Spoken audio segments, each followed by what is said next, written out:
Hello everyone. आज हम statics के एक बहुत ही इम्पोर्टेंट टॉपिक के बारे में पढ़ने जा रहे हैं, जो कि है कोरिलेशन।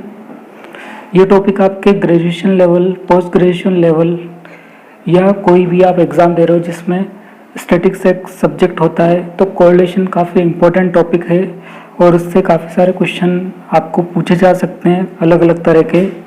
तो इस टॉपिक की काफ़ी सारी एप्लीकेशन होने की वजह से ये काफ़ी इम्पोर्टेंट टॉपिक होता है स्टैटिक्स का। तो आइए शुरू करते हैं, हम बढ़ते हैं। कोरिलेशन का मीन्स होता है अगर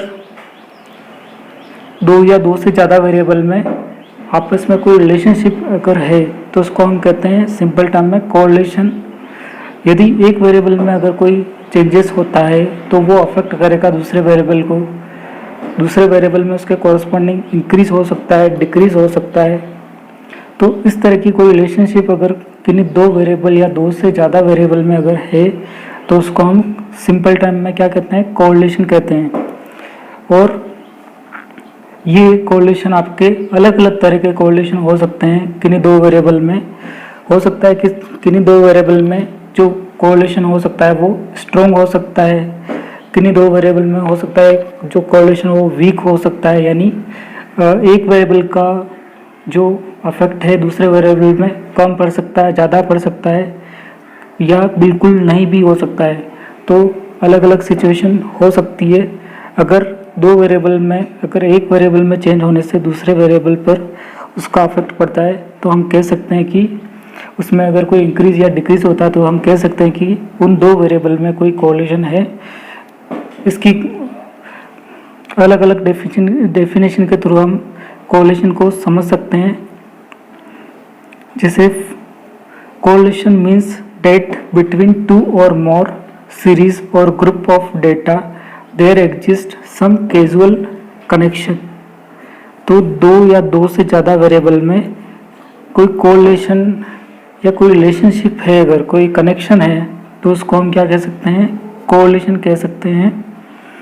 या हम ये भी कह सकते हैं टू और more variable are correlated if the change in one variable associated with corresponding change in other variable। अगर एक वेरिएबल में अगर कोई चेंजेस होता है तो दूसरे वेरिएबल में भी उसके कॉरस्पॉन्डिंग अगर कोई चेंजेस होता है तो उसको हम कह सकते हैं कि दोनों वेरिएबल में कोई न कोई कोरिलेशन एग्जिस्ट करता है। तो दोनों वेरिएबल आपस में क्या होंगे, कोरिलेटेड होंगे अगर इस तरह की कोई सिचुएशन है तो। फॉर एग्जाम्पल मान लीजिए प्राइस में चेंज होने से डिमांड में क्या चेंजेस आता है। तो इस एग्जांपल में जो प्राइस में जो चेंजेस आ रहे हैं उस प्राइस चेंजेस की वजह से डिमांड में भी चेंजेस आ रहा है। जैसे प्राइस 10 से 12 हो गई तो जो डिमांड है वो क्या हो गई, डिक्रीज हो गई। प्राइस अगर 10 से 12 हुआ, 12 से 14 हुआ तो डिमांड भी आपके 1400 से 1300 केजी से 1200 केजी हो रही है, यानी इसमें डिक्रीज हो रहा है उसके कोरस्पॉन्डिंग। तो यहाँ पर हम क्या कह सकते हैं, प्राइस और डिमांड में आपस में कोरिलेशन है। यानी प्राइस में इंक्रीज होता है तो डिमांड में क्या होता है, डिक्रीज होता है। तो यहाँ पे कुछ कुछ कोरिलेशन एग्जिस्ट करता है, चाहे वो स्ट्रॉन्ग है चाहे वीक है। वो आगे हम आगे वाले लेक्चर में समझेंगे कि कितना स्ट्रॉन्ग है या वीक है या बिल्कुल नहीं है, तो उसको भी हम देख सकते हैं। तो यहाँ पर हम देख सकते हैं कि इन दोनों में कोई न कोई कोरिलेशन एग्जिस्ट है। तो इस तरह से हम समझ सकते हैं कि कोरिलेशन क्या होता है, आपस में एक वेरिएबल में चेंज होने से उसके कॉरस्पॉन्डिंग अगर दूसरे वेरिएबल में भी चेंजेस आ रहा है तो उसको हम क्या कह सकते हैं, कोरिलेशन कह सकते हैं। और इसको हम ग्राफिकली अगर शो कर रहे हैं इस डेटा को तो इस तरह का ग्राफ बन रहा है, इस तरह की लाइन बन रही है, डाउनवर्ड स्लोप बन रहा है डिमांड, प्राइस और डिमांड में। तो यहाँ पर एक कोरिलेशन एग्जिस्ट करता है।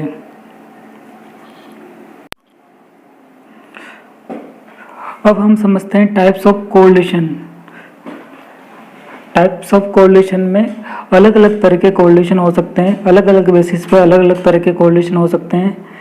जैसे डायरेक्शन ऑफ चेंजेस के आधार पर दो तरह के कोरिलेशन होते हैं, पॉजिटिव कोरिलेशन और एक होता है नेगेटिव कोरिलेशन। इसके अलावा रेट ऑफ चेंज के बेसिस पर दो तरह के कोरिलेशन होते हैं, पुनः लीनियर कोरिलेशन और non linear correlation. Non linear correlation को कर्वी लीनियर कोरिलेशन भी कहते हैं।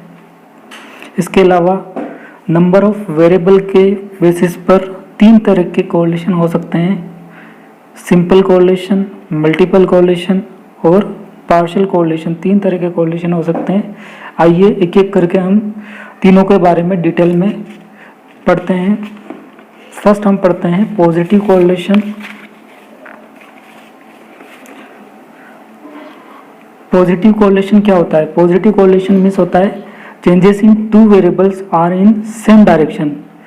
अगर दो वेरिएबल में जो चेंजेस होता है वो सेम डायरेक्शन में होता है, यानी एक वेरिएबल में अगर इंक्रीज हो रहा है तो दूसरे वेरिएबल में भी इंक्रीज होता है, या एक वेरिएबल में अगर डिक्रीज हो रहा है तो दूसरे वेरिएबल में भी जो चेंजेस हो रहा है वो डिक्रीज हो रहा है, तो उसको हम क्या कह सकते हैं? पॉजिटिव कोरिलेशन कह सकते हैं। जैसे फॉर एग्जांपल हमें डेटा जो गिवन है, प्राइस से रिलेटेड और सप्लाई से रिलेटेड डेटा गिवन है, और यहाँ पर हम देख पा रहे हैं कि जो प्राइस में जो चेंजेस हो रहा है वो इंक्रीज हो रहा है। 10 से 12 हुआ, 12 से 13, 13 से 15 हो रहा है।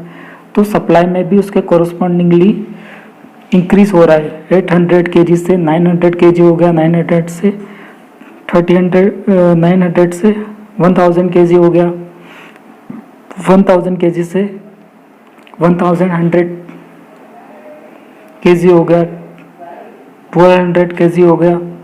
तो इस तरह से ये एक वेरिएबल में चेंजेस होने से दूसरे उसके कोरस्पॉन्डिंग दूसरे वेरिएबल में भी क्या हो रहा है? इंक्रीज हो रहा है। तो यहाँ पे क्या है? पॉजिटिव कोरिलेशन है। या इसका जस्ट अपोजिट सिचुएशन भी हो सकता है, या जैसे एक वेरिएबल में अगर डिक्रीज हो रहा है तो दूसरे वेरिएबल में भी डिक्रीज हो रहा है। तो ये दोनों जो सिचुएशन है ये क्या हो सकती है? पॉजिटिव कोरिलेशन के लिए है। दोनों जो केस है वो क्या है? Positive correlation. दोनों को हम कहेंगे पॉजिटिव कोरिलेशन। जैसे आपका प्राइस अगर 16 से 15 हो गया, 15 से 13 हो गया, तो सप्लाई में भी क्या आ रहा है? चेंजेस आ रहा है, यानी दोनों वेरिएबल में जो चेंजेस हो रहा है वो सेम डायरेक्शन में हो रहा है। तो इस केस में जो कोरिलेशन है उसको हम क्या कहेंगे? Positive correlation. और उसको हम ग्राफिकली अगर इस डेटा को प्रेजेंट करते हैं तो इस तरह का ग्राफ बनेगा, इस तरह की लाइन आएगी, अपवर्ड लाइन आएगी। तो इसको हम क्या कहते हैं? Positive correlation. हमेशा पॉजिटिव कोरिलेशन, दो वेरिएबल में अगर पॉजिटिव कोरिलेशन होते हैं हो तो इसी तरह का ग्राफ आपके बनेगा। तो ये आपको ध्यान रखना है। इसके अलावा एक होता है negative correlation. Negative correlation just opposite situation है पॉजिटिव कोरिलेशन की, यानी एक वेरिएबल में अगर इंक्रीज होता है तो दूसरे वेरिएबल में क्या होगा? डिक्रीज होगा, और एक वेरिएबल में अगर डिक्रीज होता है तो दूसरे वेरिएबल में क्या होगा? इंक्रीज होगा। तो इसको हम क्या कहेंगे? Negative correlation. यानी यहाँ पे क्या होगा? Changes in two variables are in opposite direction. और इस डेटा को हम ग्राफिकली शो करते हैं तो इस तरह का डाउनवर्ड स्लोप मिलता है। जैसे फॉर एग्जांपल प्राइस और डिमांड में हम कोरिलेशन देखते हैं तो वहाँ पे क्या होता है? नेगेटिव कोरिलेशन होता है। जैसे यहाँ पर डेटा गिवन है, प्राइस 10 से 12 हो रहा है, 12 से 13 हो रहा है, 13 से 15, 16 हो रहा है। तो डिमांड में भी उसके कोरस्पॉन्डिंगली जो चेंजेस हो रहा है वो क्या हो रहा है? डिक्रीज हो रहा है। प्राइस में इंक्रीज होने से इसमें क्या हो रहा है? डिक्रीज होता है। प्राइस में इंक्रीज होने से डिमांड में क्या हो रहा है? डिक्रीज हो रहा है। तो यहाँ पर जो कोरिलेशन होगा वो नेगेटिव होगा।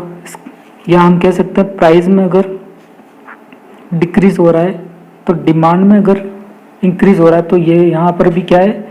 नेगेटिव कोरिलेशन है। और इसका जो ग्राफिकली अगर शो करते हैं तो डाउनवर्ड स्लोप बनेगा। तो पॉजिटिव में इस तरह का ग्राफिकली इस तरह का ग्राफ बनेगा, जबकि नेगेटिव कोरिलेशन में क्या बनेगा? इस तरह का आपके कर्व बनेगा, इस तरह का ग्राफिकली डाउनवर्ड स्लोप बनेगा नेगेटिव कोरिलेशन में।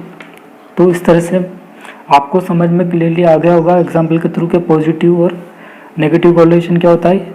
आइए अगला हम पढ़ते हैं लीनियर कोरिलेशन। लीनियर कोरिलेशन में क्या होता है? जो चेंजेस होता है, changes in one variable tends to bear constant ratio of change in other variable. तो यहाँ पर जो चेंजेस होता है वन वेरिएबल में, जो चेंजेस होता है या दूसरे वेरिएबल में उसका कॉरेस्पॉन्डिंग जो चेंज होता है वो क्या होता है, कांस्टेंट रेशियो में होता है। जो चेंजेस होता है वो क्या होता है, कांस्टेंट रेशियो में होता है। तो इसको हम क्या कहते हैं, लीनियर कोरिलेशन। इसको हम एग्जाम्पल के थ्रू समझते हैं और भी क्लियरली। फॉर एग्जाम्पल, दो वेरिएबल आपको गिवन है x एंड y। अगर एक वेरिएबल में आपका जो चेंजेस हुआ है वो 100 यूनिट का हुआ है, तो y वेरिएबल में जो चेंजेस हो रहा है वो 200 वेरिएबल से वो भी इंक्रीज हो रहा है। तो यहाँ पर एक वेरिएबल में इंक्रीज जो हो रहा है वो 100 से हो रहा है, 100 से 200 हुआ, 200 से 300, 3 से 400, 400 से 500 हो रहा है। तो यहाँ पे फर्स्ट वेरिएबल में जो इंक्रीज हो रहा है वो 100 का आ रहा है और सेकंड वेरिएबल में जो इंक्रीज हो रहा है वो 200 का हो रहा है। तो यहाँ पर जो कोरिलेशन है वो कौन सा है, पॉजिटिव लीनियर कोरिलेशन, क्योंकि एक वेरिएबल में इंक्रीज हो रहा है दूसरे में भी इंक्रीज हो रहा है, तो क्या आएगा, पॉजिटिव। और कांस्टेंट रेशियो में या कांस्टेंट रेट से जो चेंज हो रहा है तो उसके लिए हम क्या कहते हैं, लीनियर कोरिलेशन। जबकि सेकंड एग्जांपल में जो गिवन है ये भी लीनियर कोरिलेशन है, मगर नेगेटिव लीनियर कोरिलेशन है, क्योंकि एक वेरिएबल में क्या हो रहा है, फर्स्ट वेरिएबल में इंक्रीज हो रहा है, जबकि सेकंड वेरिएबल में क्या हो रहा है, डिक्रीज हो रहा है। -30 से फर्स्ट वेरिएबल में जो इंक्रीज हो रहा है वो +30 से हो रहा है, सेकंड वेरिएबल में जो डिक्रीज हो रहा है वो -30 से हो रहा है। तो यहाँ पर कौन सा कोरिलेशन होगा, नेगेटिव लीनियर कोरिलेशन, जो कि आप डेटा में क्लियरली देख सकते हैं। सभी वेरिएबल में 100 से इंक्रीज हो रहा है और इस वेरिएबल में सभी में 30 से डिक्रीज हो रहा है। तो ये कौन सा हो जाएगा, नेगेटिव लीनियर कोरिलेशन। जबकि इस सिचुएशन में क्या था, पॉजिटिव लीनियर कोरिलेशन। इसके अलावा अगला जो होता है वो नॉन लीनियर कोरिलेशन, या इसको हम कर्वी लीनियर कोरिलेशन भी कहते हैं। तो यहाँ पर जो दो वेरिएबल में जो चेंजेस होता है, एक वेरिएबल के कॉरस्पॉन्डिंग दूसरे वेरिएबल में जो चेंज होता है वो कांस्टेंट रेट से नहीं होता है। क्या नहीं होता है, does not change at constant rate, जब बट फ्लक्चुएट रेट, यानी जो रेट होती है वो कांस्टेंट नहीं होती, क्या होती है, फ्लक्चुएट रेट होती है, यानी बदलती रहती है। तो उसको हम क्या कहते हैं, नॉन लीनियर या कर्वी लीनियर कोरिलेशन कह सकते हैं। जैसे फॉर एग्जांपल, दो वेरिएबल यहाँ पर भी गिवन है, जैसे फर्स्ट वेरिएबल में जो चेंजेस हो रहा है वो +5 हो रहा है, जो चेंजेस आ रहा है वो +5 का आ रहा है, तो यहाँ पर कितना आ रहा है, +2 का आ रहा है। इसी तरह से यहाँ पर वापस 5 का आया, तो यहाँ पर +3 का आया। तो दोनों वेरिएबल में जो चेंज है वो एक तरह से कांस्टेंट नहीं है, यानी फ्लक्चुएट रेट से चेंजेस हो रहा है, दोनों में अलग अलग रेट से। जब भी नेक्स्ट जो चेंजेस आएगा वो अलग अलग रेट से हो रहा है, तो इसको क्या कहेंगे हम, नॉन लीनियर या कर्वी लीनियर। और इसमें भी पॉजिटिव और नेगेटिव दोनों हो सकते हैं। तो ये वाला जो है पॉजिटिव का एग्जाम्पल है, जबकि सेकंड एग्जाम्पल जो है वो नेगेटिव नॉन लीनियर कोरिलेशन का एग्जाम्पल है। जैसे यहाँ पर 80 से 55 हुआ, तो यहाँ पर +10 से इंक्रीज हुआ, यानी फर्स्ट वेरिएबल में डिक्रीज हो रहा है तो सेकंड वेरिएबल में इंक्रीज हो रहा है। तो ये भी क्या है, नॉन लीनियर कोरिलेशन का एक एग्जांपल है, क्योंकि यहाँ पर भी जो रेट ऑफ चेंज है वो फिक्स नहीं है, यानी फ्लक्चुएट रेट से चेंज हो रहा है। तो ये नॉन लीनियर कोरिलेशन का एग्जांपल है, और ये क्या है, नॉन लीनियर कोरिलेशन इसमें है। इसके अलावा एक होता है सिंपल कोरिलेशन। सिंपल कोरिलेशन में क्या होता है, ओनली 2 वेरिएबल्स आर इन्वॉल्व्ड। अगर किसी कोरिलेशन स्टडी में केवल 2 ही वेरिएबल अगर हैं कोरिलेशन, तो उसको हम क्या कहेंगे, सिंपल कोरिलेशन। जैसे फॉर एग्जांपल किसी स्टडी में 2 वेरिएबल हम ले रहे हैं x एंड y, तो वो क्या हो जाएगा, सिंपल कोरिलेशन। जैसे हो सकता है हम कोई स्टडी कर रहे हैं और उसमें हम 2 वेरिएबल ले रहे हैं, प्राइस और डिमांड, और केवल ये 2 ही वेरिएबल है, तो ये भी क्या हो जाएगा, सिंपल कोरिलेशन। इसके अलावा एक होता है मल्टीपल कोरिलेशन। मल्टीपल कोरिलेशन में क्या होता है, 2 से ज़्यादा वेरिएबल होते हैं, तो उसको क्या कहते हैं, मल्टीपल कोरिलेशन। फॉर एग्जांपल किसी स्टडी में हम और उनके बीच में एक साथ स्टडी करते हैं। फॉर एग्जांपल हम 3 वेरिएबल कर लेते हैं एक्स वाई जेड और तीनों को साइमल्टेनियसली उनके बीच में स्टडी करते हैं, उनके बीच में साइमल्टेनियसली उन तीनों वेरिएबल को एक साथ हम स्टडी, उनके बीच में रिलेशनशिप स्टडी करते हैं, तो क्या होता है मल्टीपल कोरिलेशन। इसके अलावा इसको एक एग्जांपल के थ्रू भी मैं समझा सकता हूँ आपको। जैसे फॉर एग्जांपल हम रिलेशनशिप स्टडी कर रहे हैं प्रोडक्शन, टेम्परेचर और रेनफॉल, इन तीनों के बीच में अगर हम एक साथ अगर स्टडी कर रहे हैं तो उसको हम क्या कहेंगे मल्टीपल कोरिलेशन। इसके अलावा एक और होता है पार्शियल कोरिलेशन। पार्शियल कोरिलेशन में भी क्या होता है 2 से ज़्यादा वेरिएबल इन्वॉल्व होते हैं, मगर एट ए टाइम जो स्टडी की जाती है वो 2 वेरिएबल की ही की जाती है, जबकि अदर वेरिएबल को क्या रखा जाता है कांस्टेंट रखा जाता है। यानी एट ए टाइम जो स्टडी की जाती है वो 2 वेरिएबल की ही, एट ए टाइम जो स्टडी की जाती है वो ओनली 2 वेरिएबल की ही की जाती है, जबकि अदर वेरिएबल को क्या रखा जाता है कांस्टेंट रखा जाता है। फॉर एग्जांपल हमारे स्टडी में 3 वेरिएबल इन्वॉल्व है प्रोडक्शन, रेनफॉल और टेम्परेचर, और हम 2 वेरिएबल के बीच में ही at a time relationship study कर रहे हैं प्रोडक्शन, रेनफॉल और टेम्परेचर को क्या रख रहे हैं कांस्टेंट, तो ये कौन सा होगा पार्शियल कोरिलेशन। इसके अलावा हम ये भी कर सकते हैं कि प्रोडक्शन, टेम्परेचर के बीच में स्टडी कर सकते हैं, रेनफॉल को कांस्टेंट रख सकते हैं, यानी तीनों में कॉम्बिनेशन कोई भी रख सकते हैं हम, तो उसको हम क्या कहेंगे पार्शियल कोरिलेशन। तो ये था कोरिलेशन का बेसिक कॉन्सेप्ट और उसके type. Hopefully you understand well. Thank you for watching this video. अगर आपको कोई भी डाउट हो तो आप पूछ सकते हैं, और इससे रिलेटेड मैं आपके लिए काफ़ी सारी और वीडियो लेके आऊँगा। आप मुझे कमेंट बॉक्स में लिखकर आपकी जो टॉपिक का डाउट है वो पूछ सकते हैं, और इससे रिलेटेड, इस टॉपिक से रिलेटेड और भी काफ़ी सारी वीडियो में लेके आऊँगा। Thank you, bye bye.